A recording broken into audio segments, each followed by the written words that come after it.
তো আপনাদের গুগল ফটোসে থাকা অপ্রয়োজনীয় এবং স্টোরেজ ফুল করে রাখা ফটোগুলো কিভাবে ডিলিট করবেন। তো আমাদের অনেক সময় অপ্রয়োজনীয় গুগল ফটোসে অটো ব্যাকআপ হয়ে কিছু ফটো অ্যাড হয়ে থাকে, তো এগুলো আপনারা কিভাবে এগুলো রিমুভ করবেন তো সম্পূর্ণভাবে খুঁজে বের করবেন, এখন সম্পূর্ণভাবে দেখিয়ে দেবো। তো এর জন্য প্রথমত আপনাদের জিমেইলে চলে যাবেন। আপনাদের গুগল ফটোসে জিমেইল অ্যাকাউন্টে চলে আসার পর এখানে ম্যানেজ ইওর গুগল অ্যাকাউন্টে ক্লিক করে দেবেন। তারপর এখানে দেখবেন যে পার্সোনাল সকল ইনফরমেশন গুলো দেখতে পারবেন। তো এখান থেকে আপনারা ক্লিক করবেন ডাটা এন্ড প্রাইভেসি।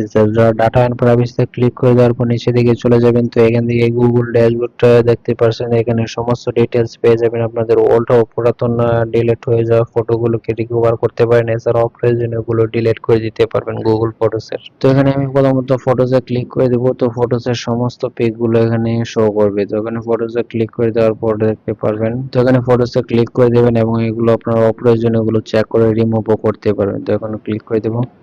তো এখন ক্লিক করে দেওয়ার পর এখানে সমস্ত ফটোগুলো রয়েছে এবং চলে আসছে, এবং এগুলো রিমুভ করার জন্য জাস্ট তীরটা এখানে ক্লিক করে এখানে সিলেক্ট অলে ক্লিক করে দেওয়ার পর এখান থেকে সবকিছু আপনারা সিলেক্ট করে নেবেন। তো সিলেক্ট করে নেওয়ার পরে উপর দিকে আবার রিমুভ অপশন রয়েছে, এখানে ডিলিট অপশন রয়েছে, এখানে ডিলিট অপশনে ক্লিক করে দিবেন। তো এখান থেকে সবগুলো ফটো ক্লিয়ার করে রাখতে পারবেন এবং সবকিছু আপনারা ক্লিয়ার করে আপনাদের প্রথমত মুভ টু বিনে চলে যাবে। তো এবং ওইখান থেকে আপনারা সম্পূর্ণভাবে ডিলিট করে দিতে পারবেন। তো এই নিয়মটি ফলো করে সহজে আপনাদের ফটোসটা ক্লিয়ার করতে পারবেন। গুগল ফটোসটা ক্লিয়ার করে আপনাদের এখানে স্টোরেজটা সম্পূর্ণভাবে ক্লিয়ার রাখতে পারবেন। তো এখন ফুল হয়ে গেছে, এখানে মুভ টু বিনে ক্লিক করে দেওয়ার পর এখানে বিন থেকেও আপনারা সবকিছু রিমুভ করে দিবেন। তো রিমুভ করে দেওয়ার পর আপনাদের ফটোস অপশনটা ক্লিয়ার হয়ে যাবে এবং অপ্রয়োজনীয় ফটো যেগুলো আপনাদের দরকার এখান থেকে ওগুলো, যে ফটোগুলো আপনাদের দরকার আছে সেগুলো রেখে আপনাদের অপ্রয়োজনীয় ফটোগুলো এখান থেকে সহজেই রিমুভ করে নিতে পারবেন। তো যারা ভিডিও দেখছেন তারা অবশ্যই ভিডিওতে একটা লাইক করে দিন, আর ইউটিউব চ্যানেলটি সাবস্ক্রাইব করে রাখলে পরবর্তী যারা গুরুত্বপূর্ণ ভিডিও পেতে চ্যানেলটি সাবস্ক্রাইব করে রাখুন। সবাইকে ধন্যবাদ সম্পূর্ণ